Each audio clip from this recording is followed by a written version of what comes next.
Iran, क्योंकि हम बात करेंगे खामनेई के जनाजे में उमड़े जन सैलाब की। देखिए, आज से ईरान के पूर्व supreme leader Ayatollah Ali Khamenei और उनके परिवार के सदस्यों की अंतिम विदाई की रस्में शुरू हो चुकी हैं। खामनेई के साथ उनकी 14 महीने की पोती, पत्नी, बेटी और दामाद को भी श्रद्धांजलि दी जा रही है, क्योंकि उनके जनाजे में भी भारी भीड़ उमड़ रही है। ये सुनिए।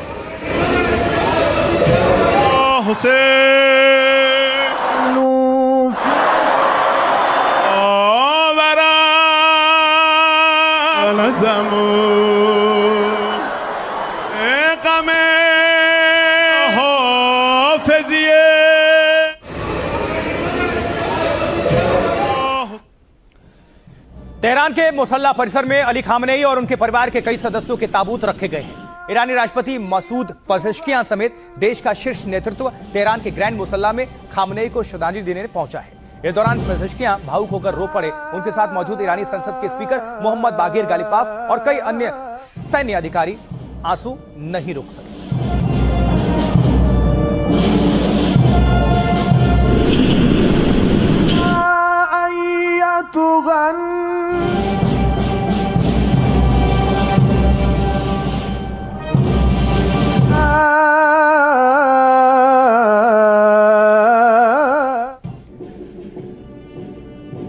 ईरान की राजधानी तेहरान में भारतीय धर्मगुरुओं के एक प्रतिनिधिमंडल ने अयातुल्लाह अली खामनेई को श्रद्धांजलि अर्पित की है और इस प्रतिनिधिमंडल में कई धर्मों के धर्मगुरु एक साथ पहुंचे थे।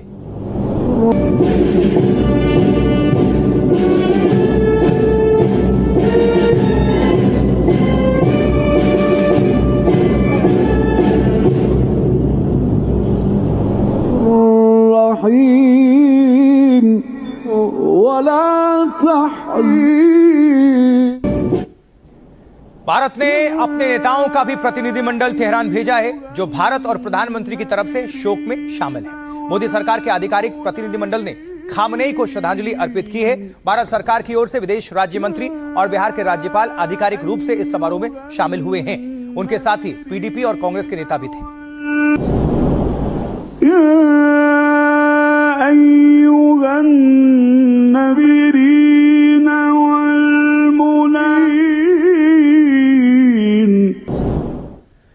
पाकिस्तान के नेता भी ईरान पहुंचे हुए हैं। पाकिस्तान के प्रधानमंत्री शहबाज शरीफ और फील्ड मार्शल आसिम मुनीर और विदेश मंत्री ने अली खामनेई को श्रद्धांजलि दी है।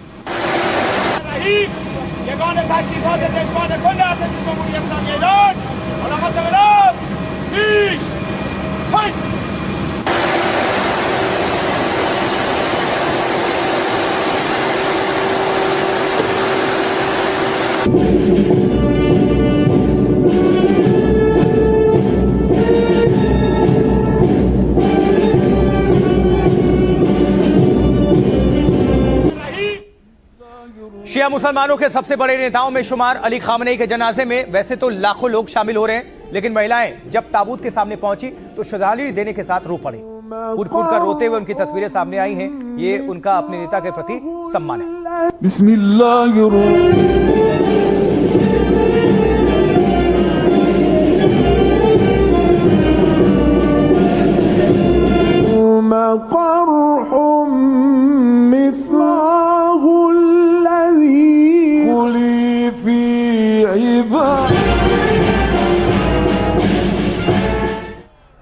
तो ईरान की करोड़ों जनता अभी शोक में है, लेकिन वहां रात के वक्त भी अमेरिका के खिलाफ लोगों में आक्रोश है, गुस्सा है, क्योंकि डोनाल्ड ट्रंप और बेंजामिन नेतन्याहू के ऑर्डर से हुए हमलों में ही खामनेई की जान गई थी। ऐसे में ईरानी लोग सड़कों पर अमेरिका मुर्दाबाद के नारे लगा रहे हैं।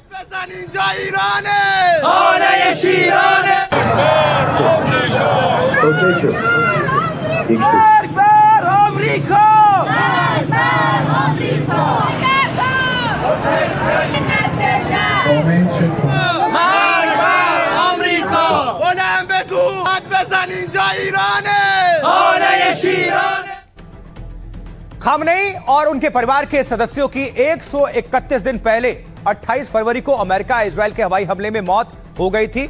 अब विस्तार से पूरी डिटेल्स आपके सामने रखने हैं, फ्लैशबैक में भी थोड़ा चाहिए। देखिए, ईरान के सुप्रीम लीडर रहे अली खामनेई का शव मौत के 4 महीने बाद लोगों के बीच अब लाया गया है। खामनेई की अंतिम यात्रा 2 देशों के 5 शहरों से होकर गुजरेगी। इनमें ईरान के 4 शहर और इराक का करबला भी शामिल है। जो 3 से लेकर 9 जुलाई तक यानी 7 दिनों तक चलेगी, जो 3000 किलोमीटर की दूरी तय करके मशहद में जाकर खत्म होगी। ईरान के इस पवित्र शहर में ही खामनेई को दफन किया जाएगा। दावा है कि अंतिम यात्रा में 100 देशों के प्रतिनिधि शामिल होंगे। प्रधानमंत्री मोदी को भी ईरानी राष्ट्रपति ने निमंत्रण भेजा था। खामनेई को श्रद्धांजलि देने भारत से 2 प्रतिनिधिमंडल गए हुए हैं। राजनीतिक प्रतिनिधिमंडल में विदेश राज्य मंत्री पवित्र मार्गरेटा और बिहार के राज्यपाल सैयद अता हसनैन शामिल हैं। वहीं पीडीपी चीफ महबूबा मुफ्ती और कांग्रेस नेता सलमान खुर्शीद भी हैं, जबकि एक दूसरे ग्रुप में कई धर्मों के धर्मगुरु भी शामिल हैं। अंतिम यात्रा में 2 करोड़ से ज्यादा लोगों के शामिल होने का दावा है। हालांकि खबर है कि खामनेई के बेटे मुस्तबा इसमें शामिल नहीं होंगे। जान को खतरा होने की आशंका में वो जनाजे में नहीं पहुंचेंगे। रिपोर्ट्स के मुताबिक इजराइल ईरानी नेताओं को टारगेट कर सकता है। इजरायली मंत्री ने धमकी दी है कि मुस्तबा मौत के निशाने पर है। इससे पहले विदेश मंत्री और स्पीकर भी इजराइल के टारगेट पर थे।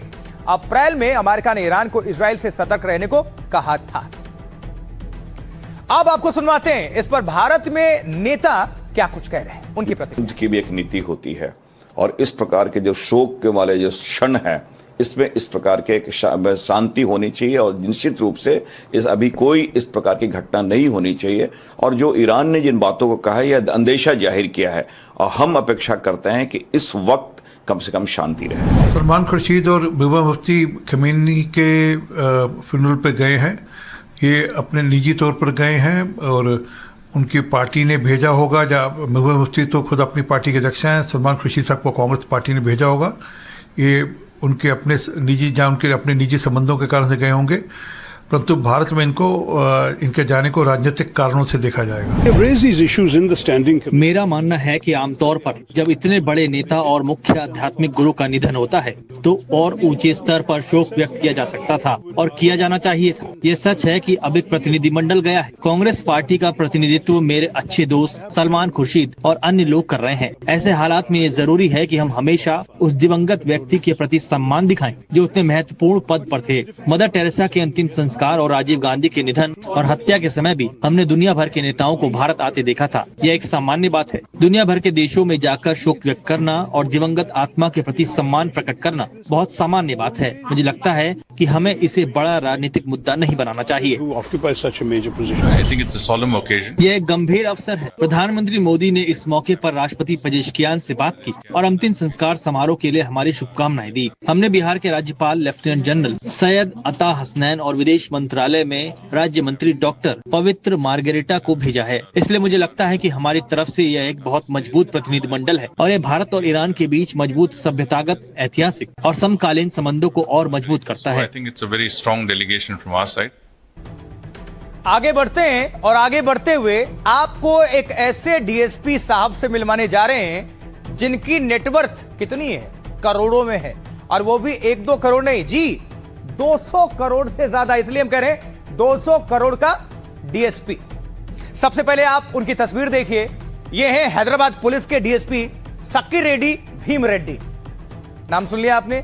और जब एंटी करप्शन यूनिट छापेमारी के लिए यहां पहुंची तो उनके आलीशान प्रॉपर्टी का खुलासा होने लगा। अगर सरकारी तनख्वाह की बात कर लें तो जरा गूगल पर जाइएगा और देखिएगा, लिखिएगा कि डीएसपी साहब को हर राज्य में कितना अधिकतम वेतनमान हो सकता है और उसके हिसाब से इनकी प्रॉपर्टी का अंदाजा लगाइएगा। इसीलिए भ्रष्टाचार का ये जो खेल है और इसीलिए ऐसे ही पुलिस वालों की वजह से पूरे महकमे पर उंगली उठती है।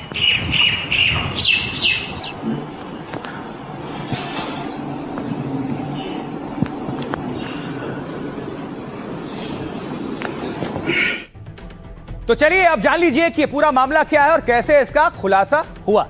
आइए आपके सामने रखते हैं, विस्तार से सुनिए। ये डीएसपी, एक डीएसपी, इनकी वैल्यू 200 करोड़ की संपत्ति, इसका खुलासा हुआ है। डीएसपी सक्की रेड्डी भीम रेड्डी के 16 से ज्यादा ठिकानों पर छापेमारी हुई। इसमें आरोपी डीएसपी के साथ उनके दोस्त भी शामिल हैं, परिजन भी शामिल है, उनकी संपत्ति भी शामिल है। अब देखिए, एंटी करप्शन ब्यूरो का आरोप है कि डीएसपी ने भ्रष्टाचार करके संपत्ति हासिल की। तलाशी के दौरान एसीबी की टीम को कई संपत्तियों की जानकारी मिली और इसमें एक पेंट हाउस, 4 रिहायशी फ्लैट, 3 खाली प्लॉट्स शामिल हैं। 50 एकड़ खेती की जमीन, कमर्शियल कॉम्प्लेक्स में हिस्सेदारी भी है और साथ ही एक माइनिंग कंपनी में 75 लाख रुपए के निवेश का खुलासा हुआ है। छापेमारी के दौरान डीएसपी के घर से 3.5 लाख रुपए नगद बरामद हुए। 2 किलो सोने के गहने और 20 किलो चांदी की चीजें जब्त की गई हैं। इसके अलावा लगभग 20 लाख के बैंक डिपॉजिट का भी खुलासा हुआ है। एक और घर से एसीबी की टीम ने 40 लाख रुपए बरामद किए हैं। रेड पड़ी तो रेड के दौरान जांच टीम को घर में 23 विदेशी शराब की बोतल्स भी मिली है, महंगी वाली। डीएसपी की संपत्ति की कीमत 200 करोड़ रुपए से ज्यादा होने का दावा किया जा रहा है। फिलहाल डीएसपी भीम रेड्डी के खिलाफ केस दर्ज कर लिया गया है और जल्द ही उसके साथ जुड़े लोगों पर भी जल्द शिकंजा कस सकता है। यही फर्क होता है, जो वर्दी में इज्जत कमाए होते हैं उनके लिए शब्द निकलते हैं आप, और ऐसों के लिए निकलते हैं तुम। आगे बढ़ते हैं, अब बात करेंगे अगली बड़ी खबर की। लॉरेंस का भाई करना चाहता है सरेंडर। गैंगस्टर लॉरेंस के भाई अनमोल ने कोर्ट में याचिका दाखिल की है और गुहार लगाई है कि वो सलमान खान के घर फायरिंग मामले में सरेंडर करना चाहता है। यह बड़ी खबर है आज की। ये उस समय की तस्वीर आप देख रहे हैं जब सलमान खान के घर पर फायरिंग हुई थी। नजर डालिए इस पर। शूटर्स ने खुलेआम गोलियां ताबड़तोड़ बरसाई थी।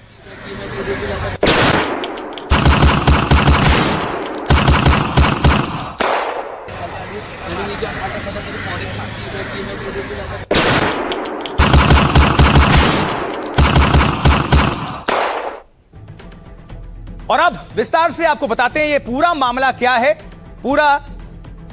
ये पूरी खबर अपडेट इस वक्त जो भी है आपके सामने रख देते हैं। जल्दी से नजर डाल देते हैं, इस कैमरे पे आते हैं। देखिए, सलमान खान के घर फायरिंग मामले में लॉरेंस का भाई सरेंडर करना चाहता है। इसे लेकर उसने मुंबई की विशेष मकोका कोर्ट में अर्जी दाखिल की है। याचिका में उसने कहा है कि वो स्वेच्छा से आत्मसमर्पण यानी सरेंडर करना चाहता है। वो निष्पक्ष ट्रायल और कानूनी प्रक्रिया में शामिल होना चाहता है। अनमोल बिश्नोई को पिछले साल नवंबर में अमेरिका से डिपोर्ट करके लाया गया था और जिसके बाद राष्ट्रीय जांच एजेंसी यानी कि एनआईए ने उसे गिरफ्तार किया था और इसके बाद से वो फिलहाल दिल्ली की तिहाड़ जेल में कैद है, बंद है। याचिका में जेल अधीक्षक को प्रोडक्शन वारंट जारी करने की मांग की गई है, जिससे उसे शारीरिक या फिर वीडियो कॉन्फ्रेंसिंग के जरिए कोर्ट में पेश किया जा सके। उसने दलील दी है उसकी अनुपस्थिति में 3 गवाहों के बयान दर्ज हुए हैं। ऐसे में उसके आत्मसमर्पण करने से केस के ट्रायल में तेजी आएगी। अनमोल की अर्जी पर कोर्ट ने अभियोजन पक्ष से औपचारिक जवाब भी मांगा है। देखिए, 2024 में 14 अप्रैल की सुबह अभिनेता सलमान खान के घर पर फायरिंग हुई थी। बाइक सवार 2 शूटर्स विकी गुप्ता और सागर पाल ने अंधाधुंध गोलियां चला दी थी। जांच में सामने आया था कि खौफ बढ़ाने के लिए लॉरेंस ने फायरिंग करवाई। लॉरेंस के भाई अनमोल ने सिग्नल ऐप के जरिए शूटर्स को निर्देश जारी किए। शूटर्स से कहा गया था कि वो बिना हेलमेट खुलेआम अंधाधुंध गोली चलाएं। खुद सलमान खान ने भी कहा कि लॉरेंस गैंग उन्हें और उनके परिवार को मारना चाहता है। अब लॉरेंस के भाई अनमोल ने इसी मामले में सरेंडर की याचिका दाखिल की। 14 अप्रैल 2024 की सुबह बांद्रा स्थित सलमान खान के घर पर बाइक सवार 2 शूटर्स विकी गुप्ता और सागर पाल ने अंधाधुंध गोलियां चलाई थी, जैसा कि आपको हमने बता दिया सब कुछ। और अब खबर जो है अडानी केस से जुड़ी हुई है, क्योंकि अडानी पर केस खत्म करने की मांग हुई है।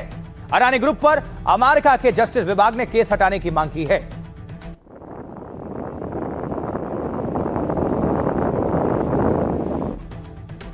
अडानी ग्रुप पर अमेरिका के जस्टिस विभाग ने केस हटाने की मांग की है, जैसा कि आपको बता रहे हैं, और पूरी डिटेल्स अब आपके सामने हम रख देते हैं। देखिए, अमेरिका की ट्रंप सरकार ने एक बार फिर से बड़ी मांग की है। गौतम अडानी के खिलाफ केस खत्म करने की मांग की गई है। अमेरिकी न्याय विभाग ने अदालत से यह कहा है कि गौतम अडानी पर केस दर्ज होना ही नहीं चाहिए था। उन्होंने अडानी पर केस को कानूनी रूप से गलत बताया है। निवेश के बदले केस बंद करने की खबर को भी झूठा बताया है। साथ ही कहा गया है कि अडानी मामले में किसी निवेशक को नुकसान नहीं हुआ है। तो दरअसल बाइडेन सरकार के दौरान अडानी पर केस दर्ज हुआ था। इसके बाद अडानी ग्रुप ने सभी आरोपों को निराधार बताया था। 21 नवंबर 2024 में जारी अपने बयान में अडानी ग्रुप ने कहा था, अडानी ग्रुप पर लगे आरोप बेबुनियाद हैं और हम उन्हें सिरे से खारिज करते हैं। खुद अमेरिकी न्याय विभाग ने कहा है यह सिर्फ आरोप है और दोष साबित ना हो जाए तब तक आरोपियों को निर्दोष माना जाता है। अडानी ग्रुप ने हमेशा अपने कामकाज के सभी क्षेत्रों में गवर्नेंस, पारदर्शिता और नियमों के पालन के सबसे ऊंचे स्टैंडर्ड को बनाए रखा है। हम अपने स्टेक होल्डर्स, पार्टनर्स और कर्मचारियों को भरोसा दिलाते हैं कि हम कानून का पालन करने वाली संस्था हैं और सभी कानूनों का पालन करते हैं।